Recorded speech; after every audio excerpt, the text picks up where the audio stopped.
Sen, ano po ang reaction niyo sa request ng US na extradition for Apollo Kibuloy? It's about time. Halos isang taon na nating nababalitaan na baka nga mag-request ang US State Department sa gobyerno natin na i-extradite si Apollo Kibuloy sa kanila. Dahil hindi lang dito sa Pilipinas siya ng biktima ng mga babae at mga girls.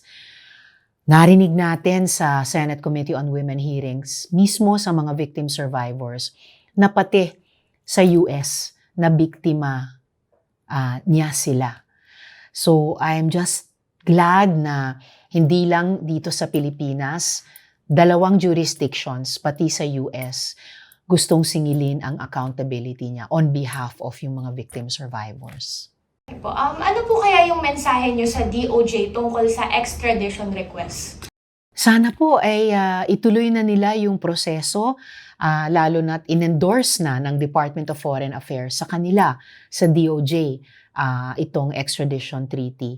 Dapat wala na talagang matirang kahit katiting na impluensya si Kibuloy dito sa ating bansa. Yung patuloy na presensya niya dito sa Pilipinas ay nagpapalakas pa ng loob sa mga natitira niyang mga followers na harasin yung mismong mga victim survivors na naglakas loob na nga na sumaksi sa victimization nila sa kanya. Dapat mapigil na yan. Ano po ang masasabi niyo sa mga biktimang patuloy na naghihintay ng hustisya?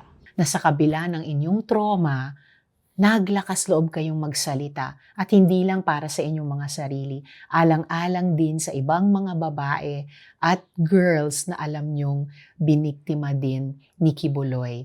Itong latest development tungkol sa extradition request ay dagdag pang vindication sa inyo at pangitain na dumarating ang araw na ang mas ganap na hustisya ay mabibigay sa inyo.